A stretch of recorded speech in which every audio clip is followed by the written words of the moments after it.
Hello everybody and welcome to Decoding the WSL, the podcast dedicated to the stats and facts in the WSL. On today's show we have a bumper episode because we've got a double game week. We had 6 games on Sunday plus another 2 on Wednesday night, so we'll be looking into all of those and give you all the numbers. I'm your host, Stattorino. And I'm Jacob Bernstein.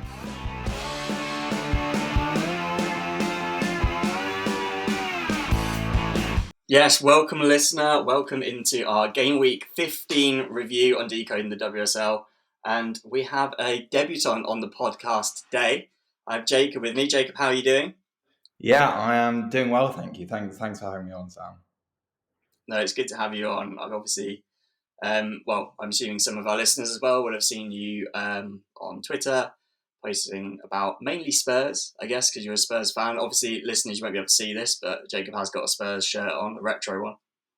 Yeah, it has to be. I mean, it's not been the best couple of weeks for Spurs, but hoping we can have an improvement in the next few game weeks. Yeah, it's been a bit of a rough time for Spurs recently, because I think you had City at the weekend. Yeah, it was United then Arsenal, but Arsenal and United. So yeah, I think just bad results have coincided with bad fixtures, but now we've got a relatively nice run until the end of the season, so hopefully we can build some momentum. Yeah, I have in my fantasy team. I was planning ahead, and I knew last weekend that because I'd played my clean slate, I knew which players were kind of going to play, and that all the players I'd picked would be on. So I got some Spurs players in ready for this weekend coming. But we'll get to that in next week's pod. We're going to kick things off looking at the games, obviously this weekend. Just as a quick run through of what happened this weekend. Manchester United kicked us off with a 2-0 win at home to Leicester, continuing their winning streak now to 7 in the WSL.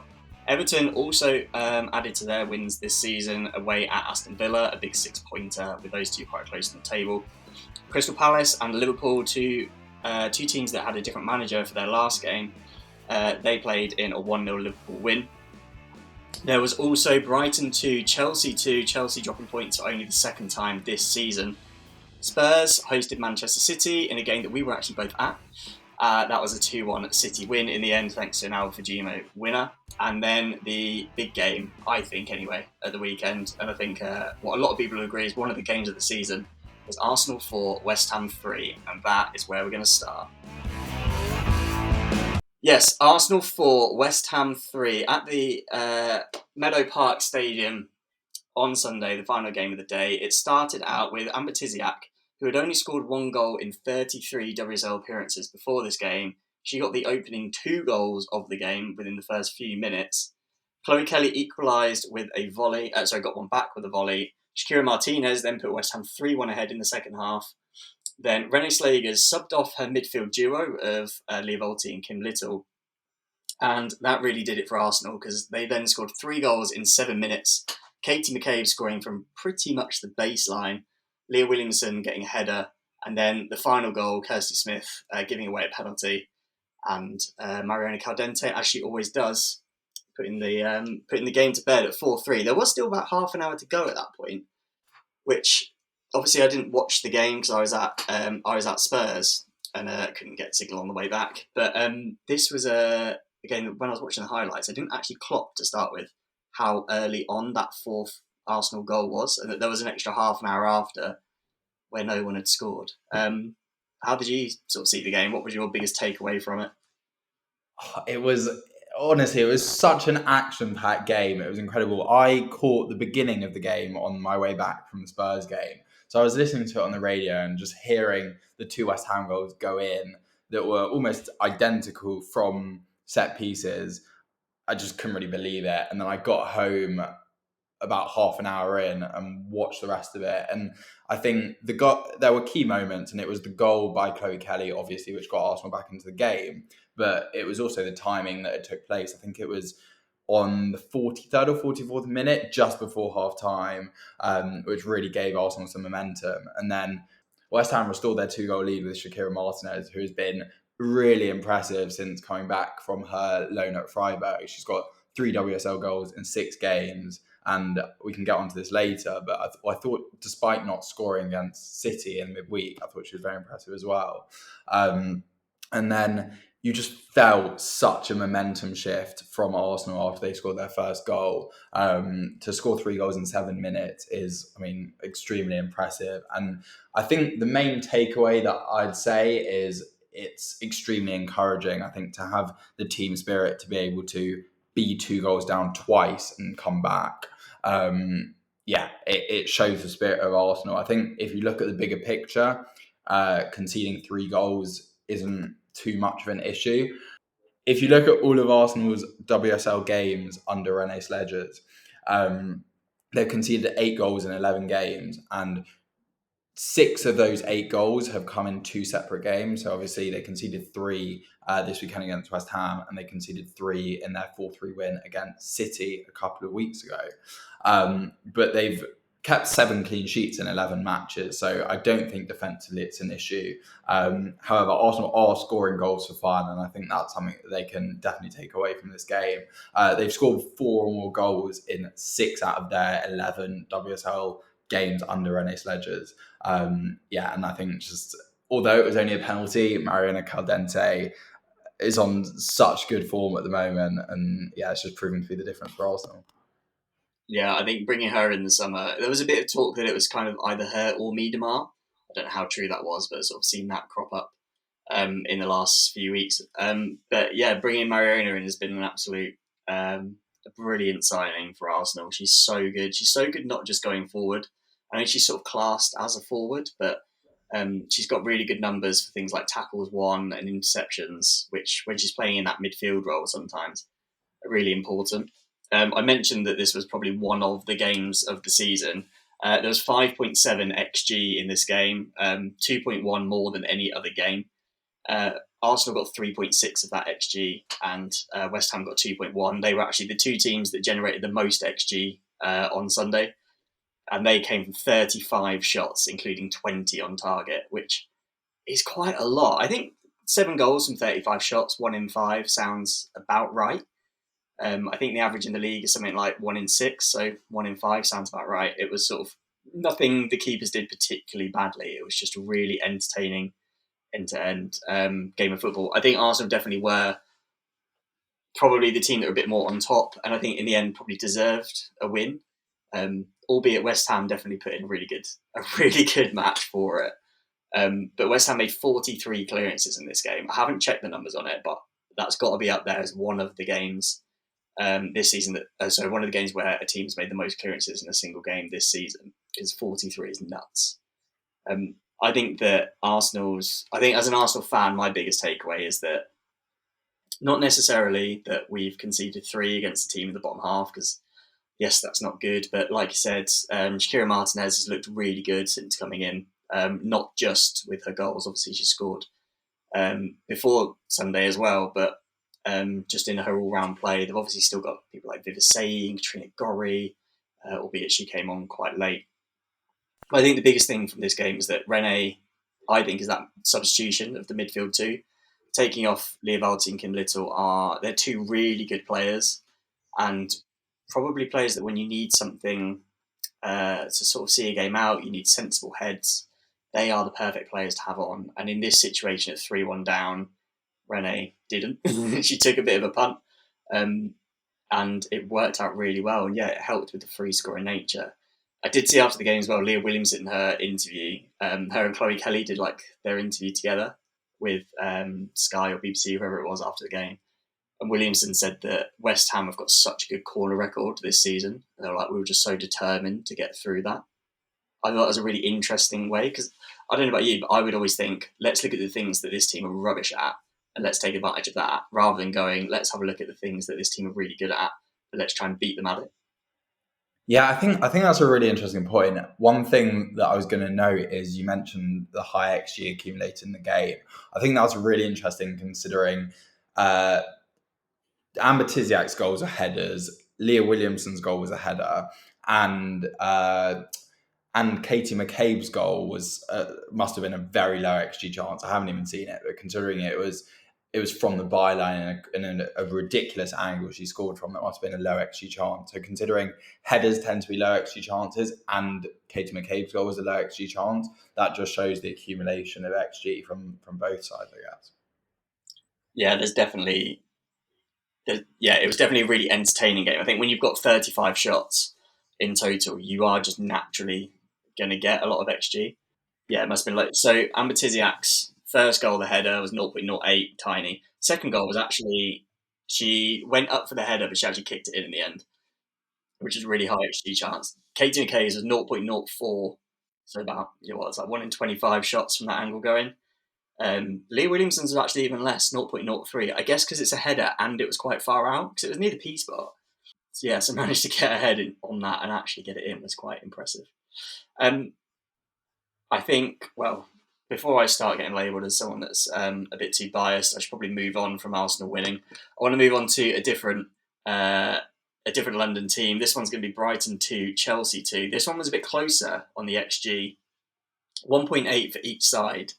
And I didn't watch the game in full, but I did watch the highlights on the Women's Football Show. And I thought Brighton were potentially a little bit unfortunate to come away with a draw here, which is a crazy thing to say against the Sonia Bompastor side that has only drawn one game and won every other game in every competition they've played since she came in. I thought Lauren James was actually offside when she equalised to make it 2-2. Brighton also had a penalty shout late on as well. So I felt a bit aggrieved for Brighton, and not, as much as an Arsenal fan, I would love it if Chelsea lose. Brighton have been doing so well up until Christmas. They were obviously started the season really well. And then since then, they haven't actually won a WSL game since the 16th of November. And I think it's probably getting to them a little bit. This would have been a really big boost for them if they could have got that win over the line, even if they deserve it.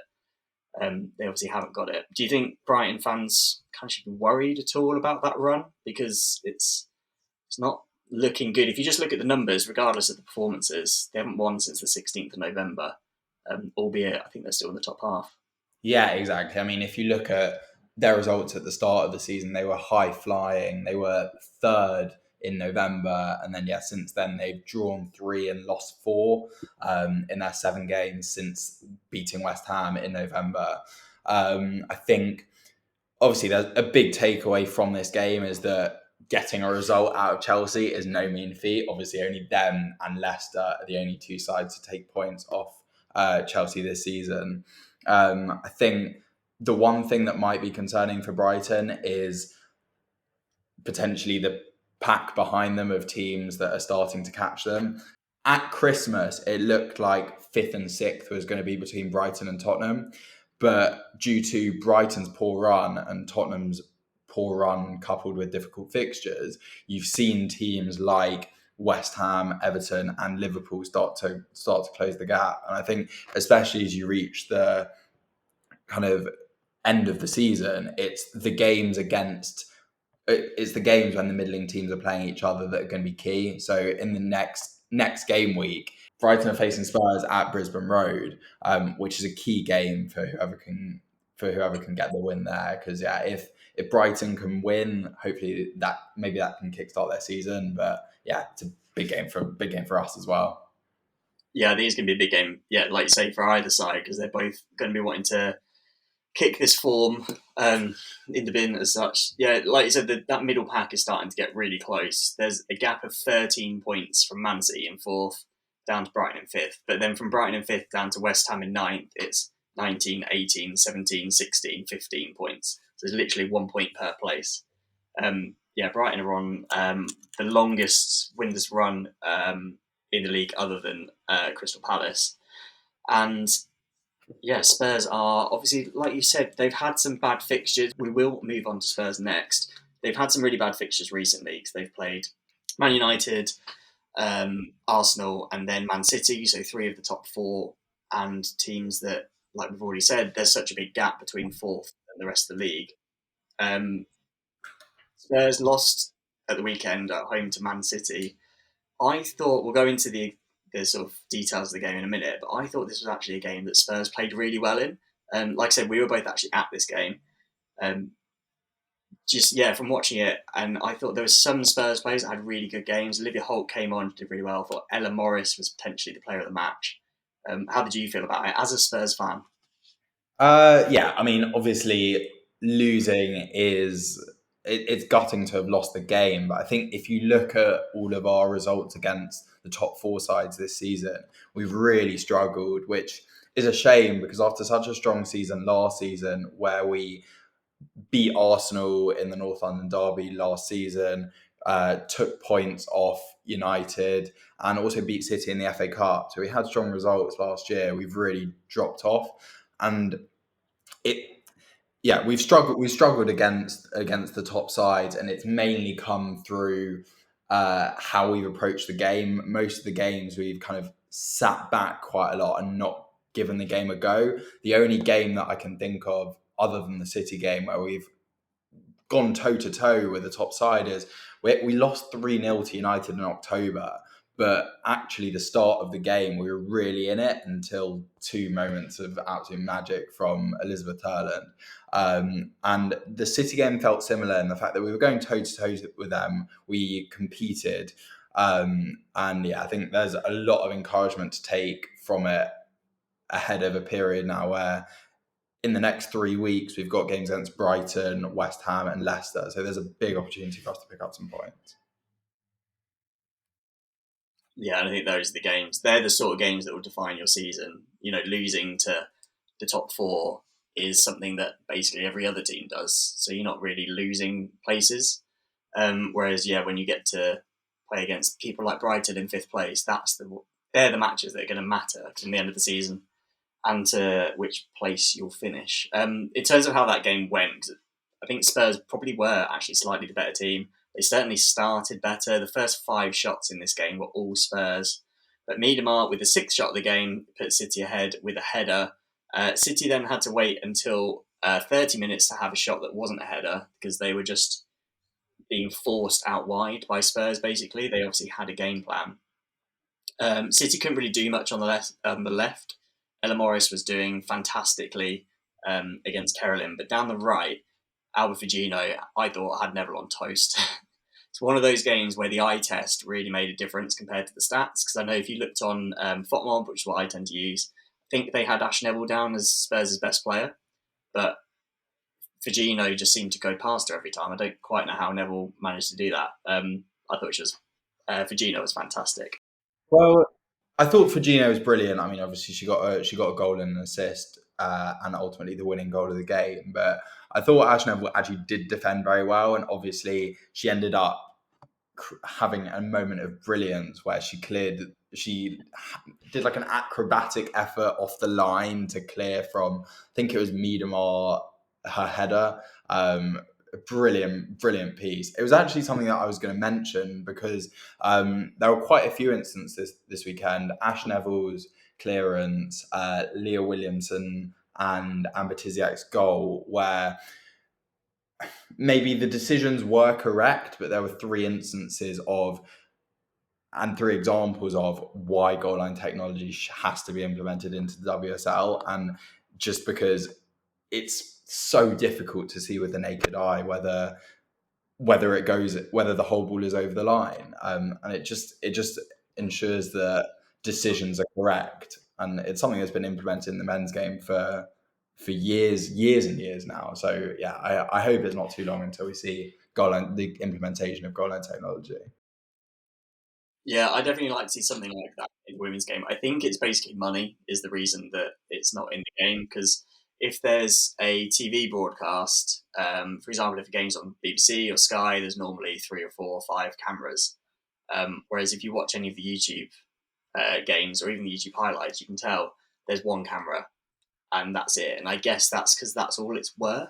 If you think like Premier League, for example, every game, not necessarily the UK because of 3 p.m. blackout, but every game is viewed by millions of people worldwide. So it's worth them paying to get all those cameras in, and there's the money there for it. I still think that in the meantime, until there's enough money to do that, or at least until they're willing to pay the money to do things like goal line technology, I'd love to see something like a referral system. Because I know they do it in cricket and rugby, and field hockey is a really good example of a sport that doesn't have the same amazing funding, but still manages to do it. Where if a team thinks that there's an incorrect decision, it will go to like a referral. You get 1 referral per half, I think. And then basically, if from any replays you've got, you can make a decision to say, well, that's definitely right or that's definitely wrong, then you make the decision. And if you can't, then you don't. Like the Spurs one, if, say, for example, if you could only see that from the camera in the middle, you wouldn't be able to tell if the ball had gone across or not. So it'd be like, oh, we'll just go with whatever the ref says. But I did see a clip online that was sort of from the goal line. You could see the ball was pretty clearly over the line. Really? Oh, I didn't even know that. Wow. Yeah, I was up in the press seats, and there was someone, I think he was from Sky Sports, about 2 or 3 seats down, and I think he needed to sort of, like Sky Sports News, I think he needed to go back and do his little piece, and he was sort of leaning across. He was like, "Does anyone know if that went in?" And someone found it online. They were like, "Oh yeah, it's gone like comfortably over." Well, that proves my point even more of the need for some form of goal line technology to be implemented. Yeah, because there's decisions that are going that are wrong, basically. Yeah, I'd like to see more of stuff like that, because it was across the line. And if that was a game where, if that game had finished 1-1, that would have been a much more contentious point as well. City won anyway, so in the end it didn't matter. They managed to win. Obviously, Firmino scored a fantastic volley. When I saw it go in, I thought that's the sort of volley that I bet feels really enjoyable to hit, because it would just sort of set up for her really nicely. It was just coming down. It looked like she struck it really sweetly. There wasn't really much Lisa Cock could do about it. I think she'd already started going the other way. It was, and it came at a vital period in the game as well. Like we were really pressing for a winner as well. We had 2 huge chances where we played balls over the top to Matilda Vinberg and Charlie Grant, and especially Matilda Vinberg's chance was a big chance to win the game, and we just couldn't put it away. And then, just as we looked like we were putting pressure on, City went down the other end and scored. So yeah, came at a big time in the game. Yeah, exactly the same as what I thought. The Vimbo one especially, we saw, because that was at 1-1, I think, and there's a few of us next to each other that sort of said, "Oh, that could be a goal where if there's only one goal in this and Spurs haven't won it, if it's a draw or if City win by 1 goal, that's what we could look back at the end of the season." Charlie Grant, I thought, was a weird one in this game, because she is obviously normally plays left and right back, but Robert Villahan played like a left winger. I think she came off about 10-15 minutes to go, but for a lot of the game she was playing in that sort of wing position. I got to speak to Wilhelm after the game, and I asked him about why he played Charlie Grant in that position, because I thought it was like initially when you see something like that, you're like, oh, they're having to play defenders there because they haven't got the players. But Jess Naz was on the bench, for example. There were other players like Olivia Holt on the bench as well, and it's like, well, you've got other players you can put in that position. So I asked him about it, and he said it was because I thought it was maybe to counteract our Firmino and help out defensively down that sort of Spurs' left-hand side. But he said it was actually because they really needed a runner and they wanted someone to press. And she was the number one choice for that, because she's got an engine on her, basically, from playing left and right back so much. So I thought that was a really interesting sort of tactical decision from Wilhelm. One that, I saw it happen and I still couldn't figure out exactly why. So I guess that's why he's a manager and I'm not. I agree. I think most Spurs fans would have looked at the team sheet when it came out and been surprised. I think one thing that is perhaps worrying, especially at this stage of the season, is I'm still not sure that we've worked out what our strongest lineup or our best suited lineup is. Robert Villaham's still trying to fit both Martha Thomas and Beth England into the side, with Martha Thomas playing more as a 10. She ended up getting injured and making way for Olivia Holt, who I have been surprised hasn't had as many minutes as I would have thought, especially as a January signing. She's now got an assist for Beth England's goal on the weekend, but also a goal in a last-minute winner in the game against Palace in January. But those are most of the minutes she's seen. I think I had looked, she's played 93 minutes of football and got a goal and assist to show for it. So I really hope we see more of Olivia Holt. Both, again, that kind of winger conundrum hasn't really been sorted. Both Jess Naz and Hayley Razzo haven't been as explosive as we would have thought. And equally in midfield, I don't think we know our best midfield. Evelina Simonen and Drew Spence both came back into the side on the weekend. And that meant that Maita Aroz, who I I'm a big fan of, made way. So it's just there's still a lot of team selection in March that we're not sure kind of what our strongest lineup is. Yeah, which you really want to be nailing down by now. And I sort of think that between now and the end of the season, that's probably your main thing, to work out what your main 11 is, because in the nicest way possible, you're not going to get into the Champions League spots because you're 15 points off, I think. But you're also not going to get relegated. You're way off that as well. So you're mid-table and you're out of the FA Cup. You're out of the Subway Cup, obviously. So it's like, well, we haven't got a competition to go and do well in specifically. We just need to do all right in the league. And yeah, I think gelling people together in the right positions and figuring out who is the best player in each position, who worked well together and stuff like that is the main thing to do. Maybe that's another reason Charlie Grant was played on the wing. Who knows? Yeah, I think Evelina Simonin is definitely one that's that should be getting a space in that best 11. I think Martha Thomas is a really interesting one. I made the point, I don't know, 2 or 3 weeks into the season that Robbie Villahan was at the start of the season playing them together.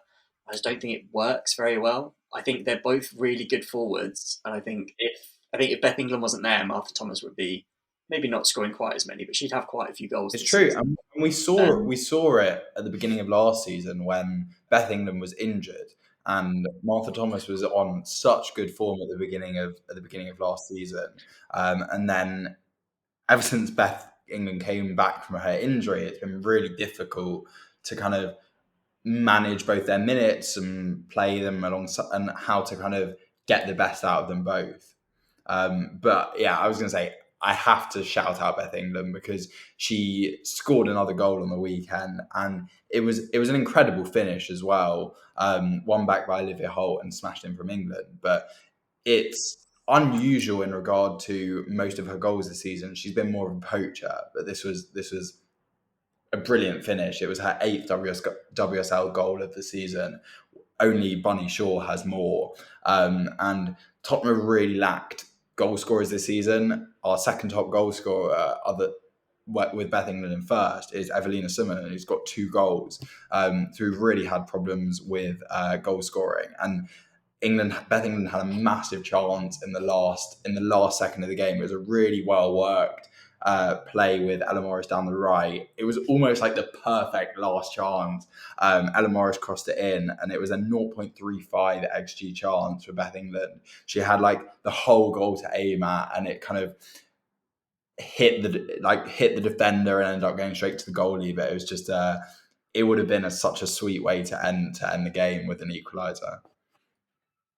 It's one of those on another day that goes in, doesn't it? And that's a 2-2 game, and you're then looking back at the Matilda Bimbo chance, you're looking back at the Ashley Neville clearance, but because she happens to miss it on this occasion. Like I say, 0.35 xG, 1 in 3. 1 in 3, an average player is going to put away. Beth England as well is, I think most people will agree, an above average finisher. There's a reason she's the second top scorer in the league. And obviously she's a really important player for Spurs. She's captain. Again, captain for a reason. She's got 8 goals and 6.4 xG so far this season. I'd imagine she'll get more the more the season goes on. There were obviously more games on Sunday as well. It started off with Man United against Leicester. Melvin Mallard making it 1-0 after basically just beating Julie Thibault for pace on the counter-attack. United probably should have had another penalty. Sam Tierney's handball in the box deemed fine for some reason by the ref. Melvin Mallard then turned provider for Leah Galton to make it 2-0. And it basically just seemed like another pretty regulatory win for Manchester United. Defensively, just really well organised. Like I mentioned earlier, they've got 7 wins on the bounce now in the WSL. Not even Chelsea are doing that, obviously, because they've drawn this weekend. But United are kind of just quietly going about, not necessarily playing the best football. I did see a few people on social media after the game basically saying that, yes, we won 2-0. As in United fans, this is, yes, they won 2-0, but it was a really dull second half. And it's still not a performance. And still the fact they're second in the league and it's looking like they're probably going to finish in the Champions League spots. It still looks like Mark Skinner hasn't got the fans on board. I don't know if there's just too much bad blood there from sort of recent years or what. But yeah, I think Man United are looking really solid this season. Do you think they're going to hold on to that second place? I think so. I mean, defensively, they've just been incredible this season. I think they've kept, I think 10 clean sheets out of 15 games, which is just like incredible. And yeah, I mean, I didn't watch the game just because I was traveling to the Spurs City game. But having watched back the highlights, there was some really nice link-up play between Elatoon and Melvin Mallard. The through ball that Elatoon played for Mallard's first goal was just like exquisite. So yeah, I think United will hold on to second place or third. I think City have had a bit of a slip up in the last over the last period of the last couple of weeks. And we'll get onto that with their draw against Man City in midweek, which could open the door for United to extend their lead in the Champions League spots. Yeah, I mean, United are now 4 points ahead of City, and they've got a game in hand. Arsenal 1 point ahead of City with a game in hand, so it's not looking great for a Man City side that I think have still got to play Chelsea, as they're doing 4 times in a row. One of them is in the league. So, yeah, I think it's going to be tough for Man City to break that top 3 now. But is what it is for Gareth Taylor's side. Obviously, they're into the Champions League this season at least, and we're still wanting to be doing something there. Let's move on to Villa 0, Everton 2. This was a game that actually both teams had the same amount of XG, 0.8, but it was very much the Courtney Brosnan show. I think she was the player of the match in this as well. Mara Mielda making it 1-0, and Hironoka Hayashi making it 2-0 after a bit of a shocker from Catalin Talbert, spilling a pretty simple cross on her WSL debut as well. Obviously, she's spent time at Spurs, West Ham, and is now at Villa on loan. But Everton are really a team in form at the moment. They're now 8th, only 3 points off Brighton in 5th. Where do you think they're going to end this season? Because since the winter break, obviously they had to take over in December. The whole club did. The men's side have changed manager. They've now got David Moyes in. They're doing really well. The women's side have kept their manager, but made a few signings. They're doing really well. How do you think they're going to get on this season? Because it was looking at one point like they might get relegated, and now they're 3 points off 5th. Yeah, I mean, it's been a very good recent period for Everton. They've won 2 of their last 3 games, having beaten Villa and Leicester. And as I said before, it really is. It's the games where you're playing teams around you that start to become key as you get to the business end of the season. So yeah, those wins are absolutely vital. Everton's goals against Villa actually came from really low XG chances. They were 0.05 and 0.01 XG chances. And yeah, I think the next period for Everton is probably quite a telling one. In the next 4 WSL fixtures, they've got Arsenal, United and City, but they've also got Crystal Palace. So if they can get a win against Palace, maybe that can spark them to try and get some results on their form against some of the top sides. But I think it will be interesting to see where they sit after that period of tough games. Yeah, I think that once they get through those games, it'll probably be quite an easier place to make a call as to where they'd finish. But if they can pick up any points in those other games, obviously, I think they'll beat Palace. If they can pick up any points in those other games, they might even break the top half, which is not something I would have expected at Christmas.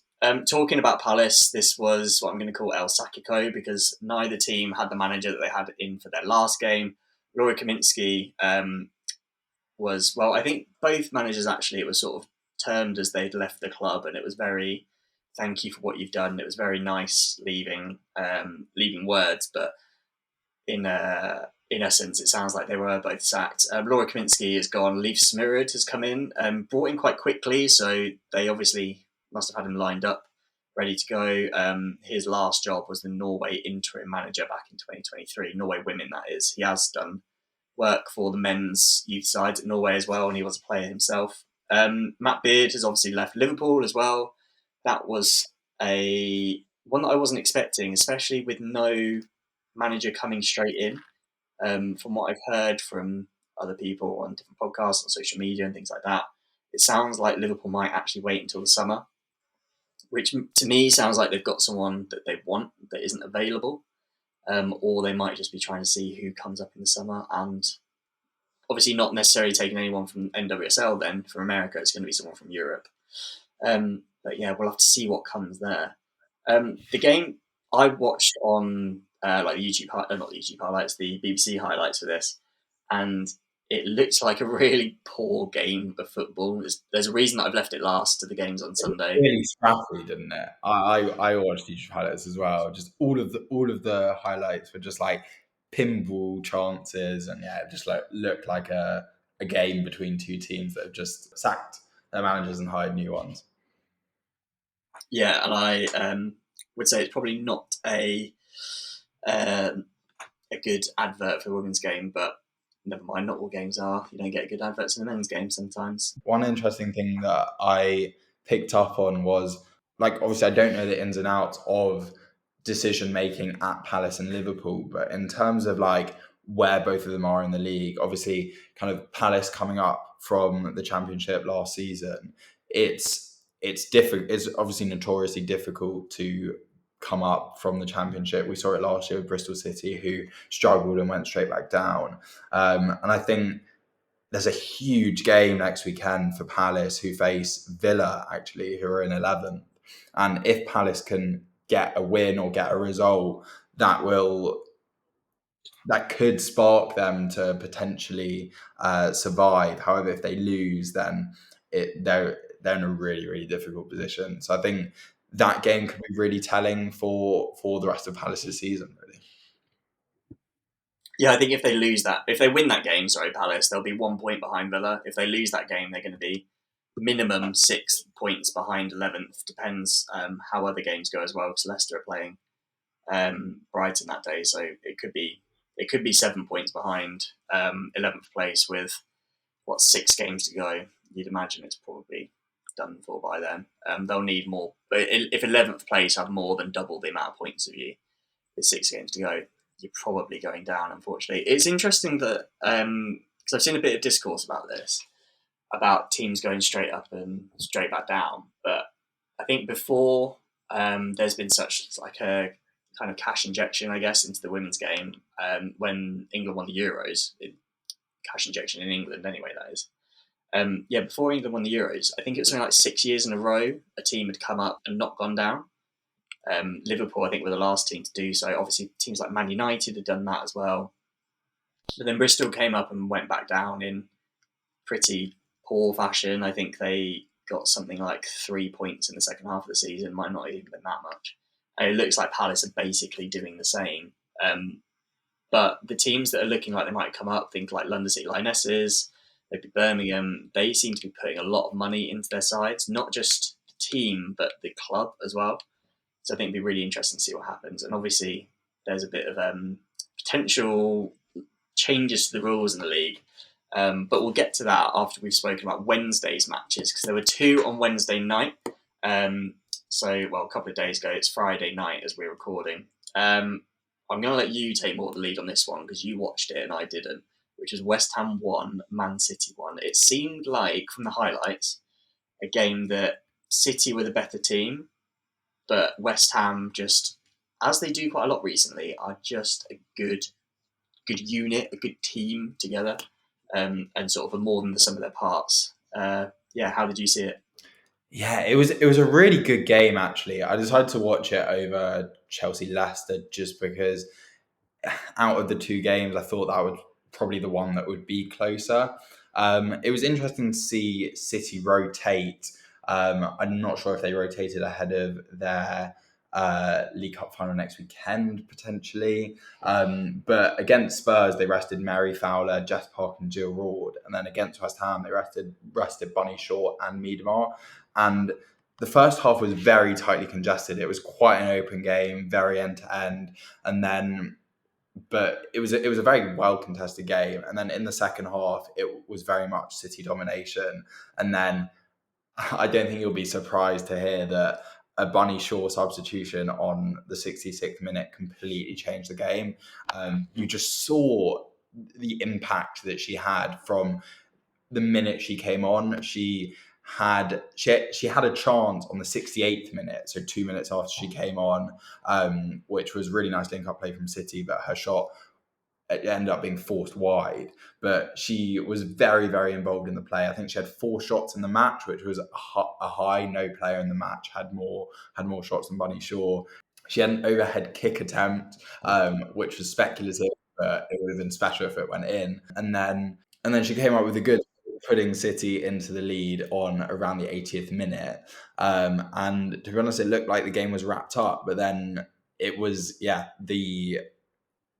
another substitute for West Ham, Manuela Pavi, who got the goal in injury time, and it was very surprising. It was a low XG chance from the left hand side of the box, really good finish into the corner. It was a spirited performance from West Ham. I was really impressed by both Shakira Martinez, who I mentioned before, who again looked very strong in her running, very dangerous when she was on the ball, and also I thought Katrina Gori was brilliant. Just all aspects of the midfield, I feel like she controlled the midfield. She intercepted the ball, she drove with it, and just was very, very positive going forward. And I think that's 2 really impressive performances from West Ham against 2 top sides in Man City and Arsenal. Obviously, from City's perspective, they're now in a difficult position where they're now 4th, and as we mentioned before, they're a point off Arsenal, with Arsenal having a game in hand. And it hasn't been the greatest run for City. Since December, they've lost 3, won 3 and drawn 1 in their last 7, which is not a record you'd expect for a side like City. Their 3 losses have come against United and Arsenal in really close games, and then also Everton. They've lost out in games, in those key games at the top. But it was a great watch. Really interesting game. I thought there was something in this game that I picked out on because I was looking at while I was watching the highlights. I had the list of the shots and how much XG, which you've probably seen on FBref. The Bunny Shaw overhead kick is classed just as a right-footed volley. They don't seem to have the fact that it's an overhead kick in the XG model. I believe the XG model they use is the Opta one. So the Bunny Shaw overhead kick was actually the 5th highest XG shot in the game, and the post-shot XG on it was 0.54. So apparently, if you take that shot, as long as you get it on target, every other one goes in. So that's one of those where, as much as I love stats, there is an element of you need the eye test as well. Exactly. You can't just rely on the numbers. But a really interesting game. And there was another game, obviously, on Wednesday night. Chelsea 3, Leicester 1. This one was a bit more routine, a bit more what you'd expect. Chelsea taking the lead from a Kat Macari free kick that took a huge deflection. Unfortunately, Nina Leipzig just couldn't quite get to it. She did have a good go there. I think she almost collided with the post as she did. Chelsea's second was a very well-worked goal from Mike Amano, Mauro Ramirez, and then finished off by Aggie Beaver-Jones. Mimiki got Leicester back into it, lobbing Hannah Hampton from just outside the 6-yard box, which I thought was quite impressive. She's a really good player, Yuka Mimiki. I think if Leicester didn't have her, I think they would be down there with Palace this season. But then Erin Cuthbert came off the bench. She hit the crossbar with a fierce shot. And then finally ended up scoring from distance. This was another one that I thought the XG was a bit strange because the goal itself was 0.03 XG, so 1 in 30 shots from where she took the shot from go in. But again, 0.54 on the post-shot XG, so every other shot that goes on target from there. I think there was a couple of players in the way as well, and I think she might have hit it on her weak foot, so that's why. But I thought that was a game that I'd expect Chelsea to win, and obviously did. 2 managers that know each other quite well, Sonia Bonpastor and Amandine Mikel, because they both spent a bit of time in France. Amandine, I know, obviously was the first manager to get anything off of Sonia Bonpastor Chelsea. But I think a pretty routine win, wouldn't you say?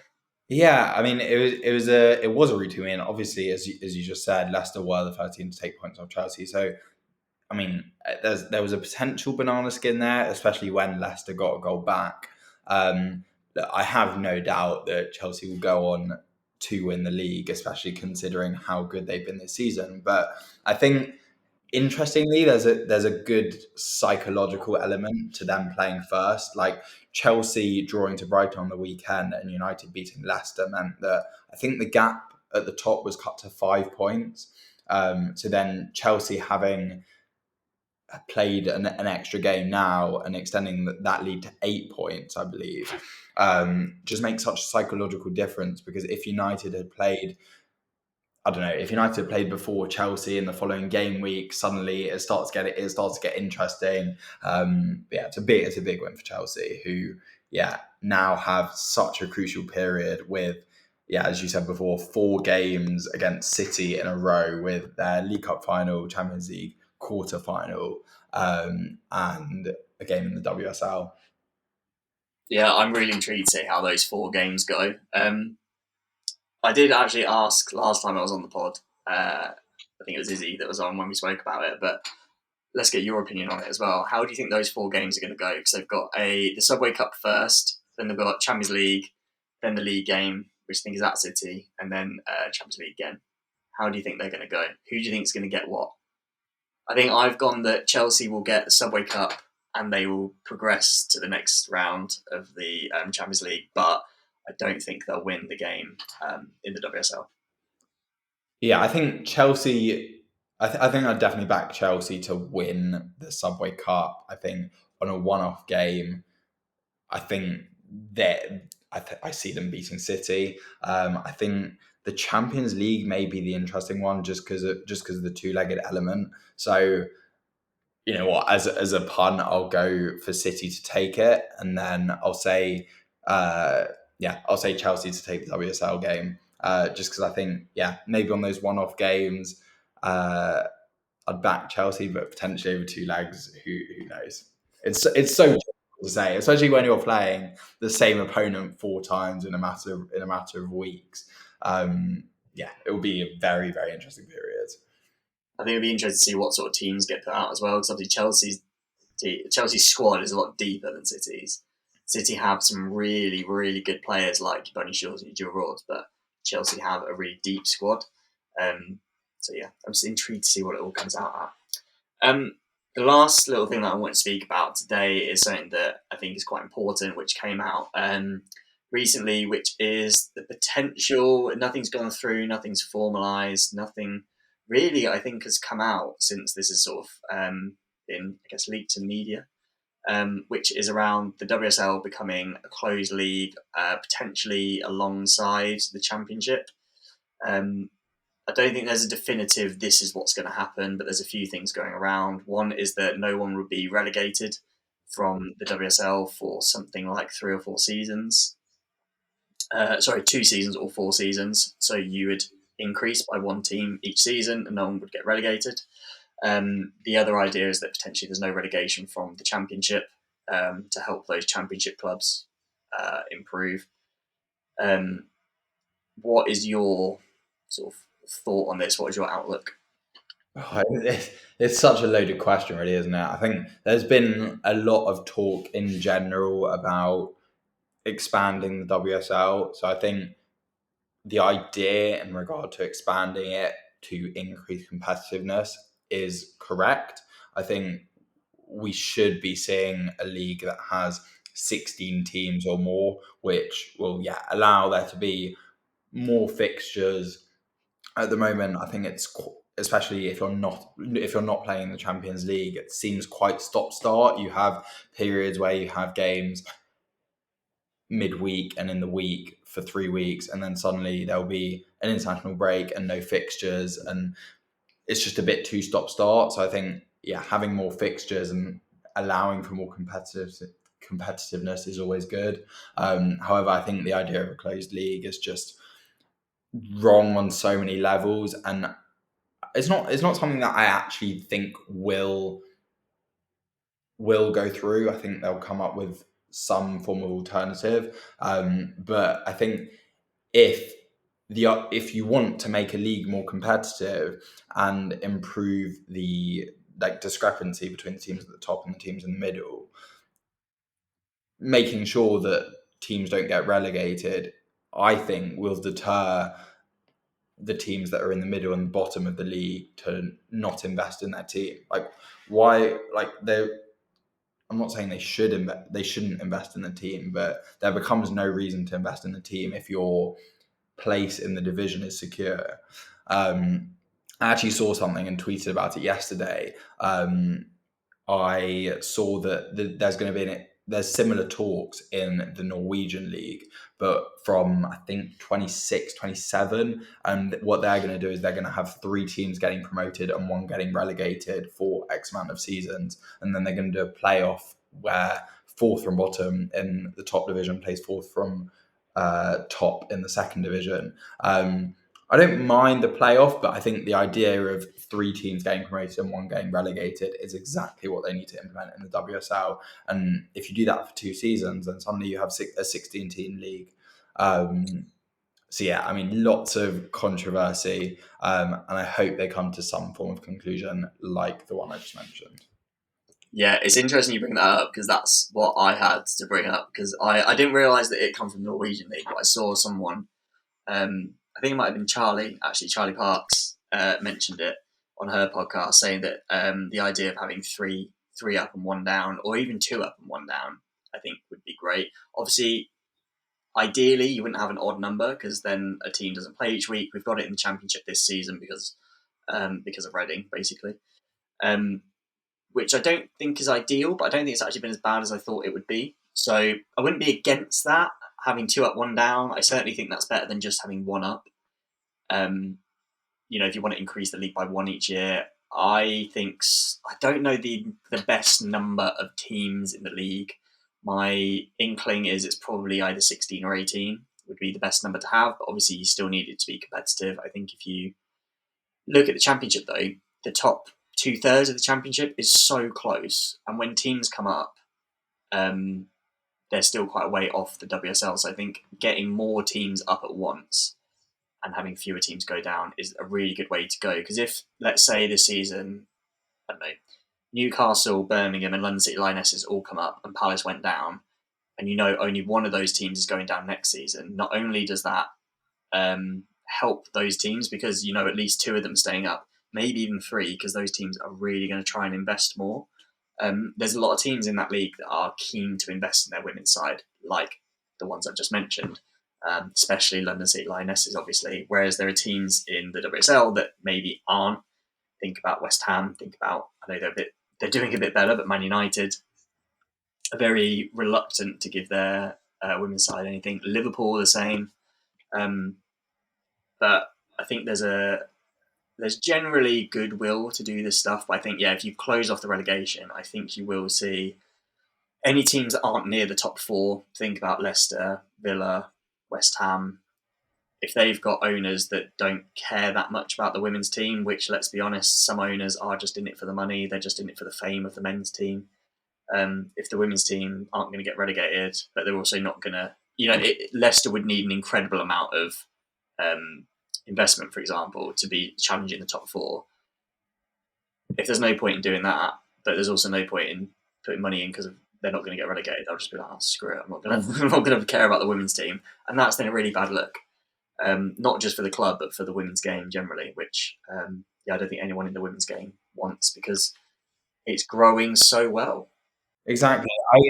I think one positive to take is that there are discussions being had on league expansion, and I think that's something that's definitely necessary in the WSL. I just hope that the conclusion or the solution that they come to is beneficial for both clubs and fans. Yeah, I'm the same. I'm hoping that it's just going to be something that works well, and I think it's important that I've got a sneaking suspicion that they're doing this on purpose, that this has been leaked to the media and then WPLL haven't come out immediately and said anything, nor have the FA or the WSL or any of the sort of official accounts on it. To see what the reaction would be? Or... Yeah, that's what I think. So you get an idea of what people... Because there's some things that you don't really know until it's out in the public. You don't really know what everyone's going to say. I know what my opinion would be, but I wouldn't know what everyone else's opinion is going to be. Whereas if you release it out on something like this, and there's petitions, and there's loads of people basically on every outlet there is saying this is a terrible idea, it's not going to be great. I know it does work in other countries. I don't know if they still do. Australia definitely used to do it. Obviously, the NWSL and many American sports, especially like NFL and things like that, have closed leagues, and it works. But they've got other things as well, like salary caps and playoffs, and it's a different kind of league. There's not as many extra tournaments like we have with the two cups domestically and the Champions League. Exactly. Considering what we were speaking before, the difference in points between fourth and fifth, it will just get, if you have a closed league, it will just get to a point where it will just get to a point in like the middle of the season or even towards the beginning of the season where games towards the bottom start to matter less, because if you know you're not going to get relegated, coming fourth to 12th has less impact. Whereas if there's a threat of relegation, it just ensures the competitiveness of the league, really. Yeah, I think the next, like you mentioned earlier, in the next game week, there's Aston Villa against Palace, 11th v 12th. It's a game where if Villa can win that, Palace will be pretty much all but relegated. Palace can win it, it's game on. It's going to be quite interesting. They're two teams that aren't in the best form, and there's loads of sort of different subplots to it. And yeah, if the relegation wasn't there, unless you're a die-hard Villa or Crystal Palace fan, you're probably not going to bother watching the game, because what's the point? There's nothing riding on it. It's the two, I mean, judging by the points, it's the two worst teams in the league. It's looking at the league table now, they're two of the teams that have scored the fewest goals, other than Leicester. So why would you watch it? They're teams that are struggling to score. There are teams that are not doing very well. There's nothing riding on it. You're not going to be bothered. Whereas if there's a bit of relegation involved, I need to think about this. And I'm interested. I think that's basically all 8 games in pretty much bang on an hour. I'm pretty impressed that we've got through it that quickly. Normally, 6 games takes an hour. And we've got the chat in about the closed league, which I thought was really good as well. I'm going to move on now to our sort of weekly segment around Fantasy WSL. I didn't do terribly this week, but I definitely didn't make the right decisions. I meant to put Bunny Shaw triple captain, but forgot to do it. So unfortunately, I only got regular captain points, although obviously she didn't do that well against Spurs, didn't get many points, so I didn't miss out on too much in her double game week, although I do have Olivia Holt on the bench with 8 points. But 56 points it's okay, it's not amazing. I've gone down in basically every mini league that I'm in, gone down in the overall league. I'm still fighting for my life to stay in the top 200 in the world, which if I manage that by the end of the season, I'll be very happy. I'm 145 at the moment. The best team this week, the team of the week, was Cool and the Gang, which would be brilliant if Katrin Cool still played in the league, but I enjoy it anyway. They played their bench boost this week and got 28 points off the bench. They had Courtney Brosnan, Katrina Gorey, Maya Letitia, and Taylor Hines on the bench. They captained Alba Fagino, which is a crazy shout, but I love it. They had Mariana Caldente, Ella Toon, Leah Galton, Sarah Holmgard, Mara Ramirez. A very good week for them, 112 points. The other thing I want to go through on Fantasy WSL this week was Visionaries, because as you'll know, if you're a regular listener, Visionaries are players that are selected by fewer than 2% of players.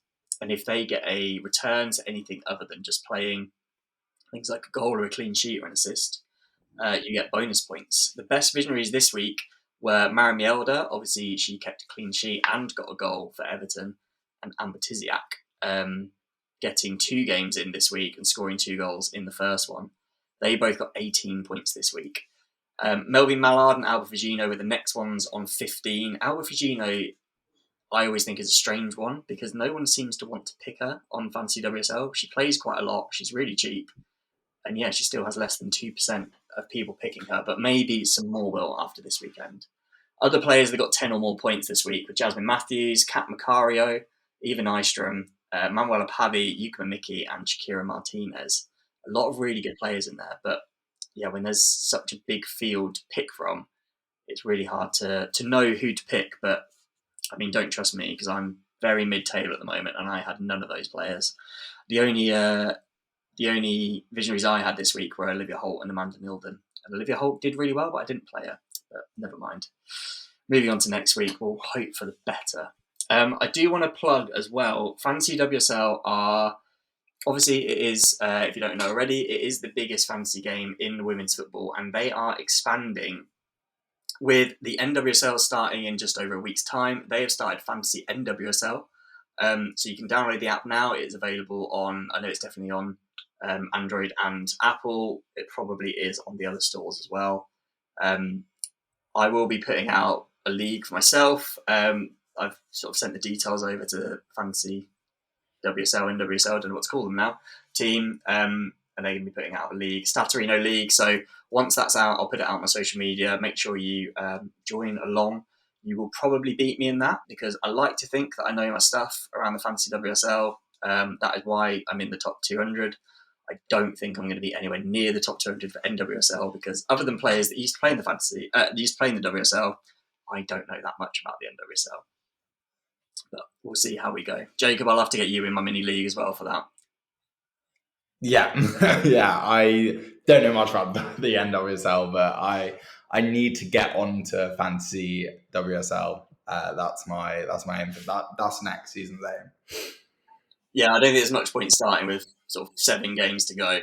It is really good. I've said a few times, I think it really helps those. I mean, us too, we obviously watch a lot of the WSL and have done for a while, but those sort of people that are just getting into it, they probably know who Bunny Shaw is and they probably know who Millie Bright is and things like that. But it gets you to find out about some of the kind of lesser players, which I'm hoping is what it's going to do for me with the NWSL.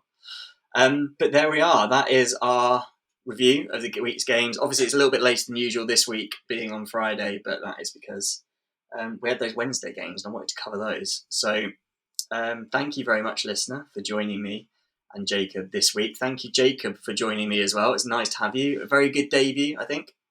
Oh no, thank you for having me. I appreciate it. I mean, yeah, please follow me on Twitter if you're interested in WSL data. I started pushing out content kind of towards the beginning of the season. I like putting out data content pieces on either Spurs or Spurs' opponents is what I tend to do before each match day. I do a lot of data work in my day job, so just want to apply kind of what I'm doing to a football context. I use a lot of Excel and a lot of Power BI.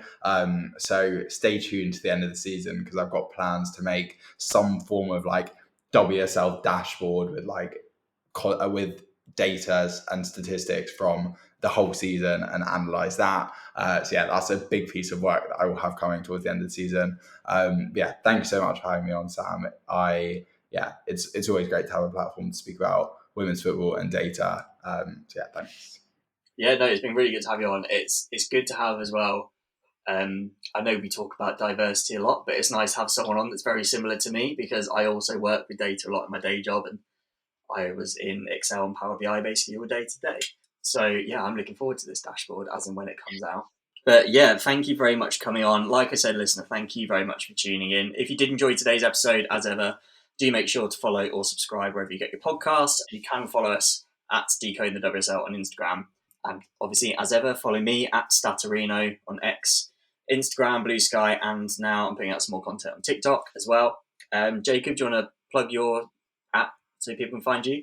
Yeah, so my at on Twitter or X is at Mighty Oroz. So that's Mighty, just the pun on Mighty Oroz, who I am a big fan of. Makes sense. She is a very good player, to be fair. Don't blame me. But yeah, so that's where you can find Jacob. You know where to find me. Thank you again, listener, for tuning in. Thank you for listening. And I will speak to you at the next one.